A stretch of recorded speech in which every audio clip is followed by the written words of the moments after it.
Muito boa tarde a todos. Eu sou a Larissa, sou acadêmica de Ciências Biológicas do Centro Universitário de Caratinga e hoje eu vim aqui trazer para vocês um conteúdo muito interessante sobre a classe anfíbia.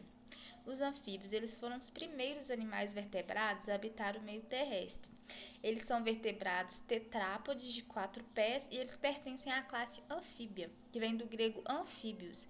Anfi, que quer dizer duas, e bios, vida, que fazem uma referência às duas formas de vida desses animais, que são uma fase aquática e outra fase terrestre. Já foram descritas mais de 6.000 espécies de anfíbios e eles são classificados em 3 grupos, que são Gymnophiona, as cobras cegas ou cecílias, né, como são chamados popularmente, o grupo Urodela, que são as salamandras, e o grupo Anura, que são os sapos, as rãs e as pererecas. E esses animais eles podem habitar o meio aquático e também o meio terrestre. Algumas características gerais dos anfíbios. Os anfíbios eles possuem uma epiderme muito fina, sem escamas e rica em vasos sanguíneos e glândulas que mantêm a pele sempre lubrificada. Isso permite o que a gente chama de respiração cutânea, que é a respiração pela pele. A troca de gás realizada através da superfície da pele, por isso eles têm a pele úmida e permeável. Os anfíbios eles possuem também glândulas produtoras de veneno. Elas são um tipo de defesa contra a predação, porque são liberadas quando eles se sentem ameaçados. Eles também são ectotérmicos, que vem do grego ectos, fora, e termos, quente, ou seja, eles precisam de uma fonte de calor externa para manter a temperatura dos seus corpos. A respiração dos anfíbios ela pode ser cutânea, pulmonar ou branquial, e alguns tipos de espécimes também pode ter uma combinação de 2 tipos de respiração. Como eu disse lá no comecinho do vídeo, os anfíbios eles foram os primeiros vertebrados a habitar o meio terrestre. Eles evoluíram há cerca de 300 milhões de anos e, em termos evolutivos, eles ficam entre os peixes e os répteis. Teve que ter uma série de mudanças estruturais e fisiológicas para essa transição, né, para o meio terrestre.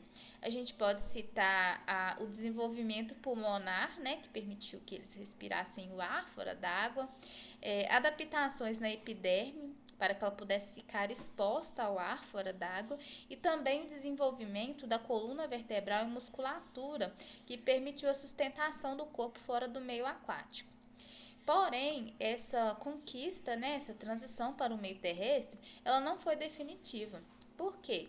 Os anfíbios eles dependem da água, ao menos para sua reprodução. Os ovos dos anfíbios eles não possuem nenhuma casca protetora e nem anexos embrionários, que são estruturas relacionadas à adaptação no meio terrestre. Então, eles precisam ser mantidos constantemente úmidos. E também a sua forma jovem, ela se desenvolve na água e dela depende para a sua respiração, que pode ser por brânquias ou guelras. A classificação dos anfíbios. Os Gymnophiona, né, as cobras cegas ou cecílias, eles são animais ápodes que não possuem membros locomotores. Eles têm o corpo cilíndrico e elongado, habitam o ambiente terrestre, né, vivem enterrados sob o solo. Eles têm olhos vestigiais, né, atrofiados, e o macho ele possui um aparelho copulado chamado de falodeu, que permite a fecundação interna. Os urodela, também chamada de caudatas, são representados por cerca de 400 espécies de salamandras. Esses animais eles são alongados, né, com a cauda bem desenvolvida, e eles são mais abundantes em regiões de climas frios. Eles não possuem um órgão copulador e a fecundação pode ser externa ou interna.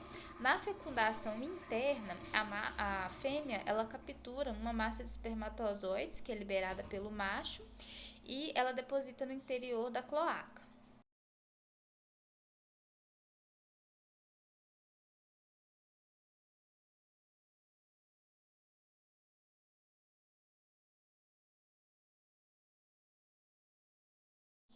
Sobre a reprodução dos anfíbios, né?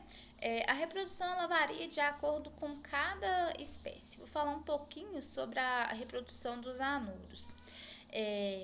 Eles têm um desenvolvimento indireto e a sua fase larval é representada pelos girinos.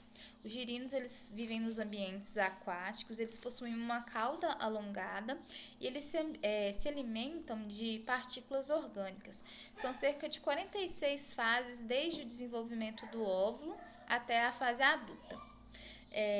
Durante a metamorfose, né, a cauda dos girinos ela vai desaparecendo e vai desenvolvendo as pernas. Outro processo que ocorre durante a metamorfose é o desenvolvimento pulmonar. O final do desenvolvimento ele origina a forma jovem, que passa a realizar a respiração cutânea pulmonar e apresenta as mesmas características morfológicas dos anuros adultos. Os anfíbios e a relação com o homem, né? Tem muitas regiões que a gente vê que está diminuindo o número de anfíbios. Acredita-se que isso acontece devido à sensibilidade deles com a mudança de ambiente, que podem ser alterações climáticas, a poluição dos rios, o uso de pesticidas. Muitas pessoas ainda veem os anfíbios, né, os sapos, principalmente como animais nojentos, eles têm repulsa, aversão a esses animais. Só que é uma realidade que vem mudando devido às descobertas, né, sobre a importância desses animais na ecologia e também o uso das substâncias que são secretadas pelas suas glândulas na produção de novos remédios.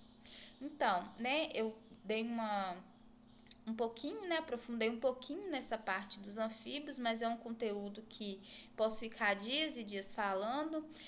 Eu espero que vocês tenham gostado do conteúdo e até mais. Obrigada pela atenção.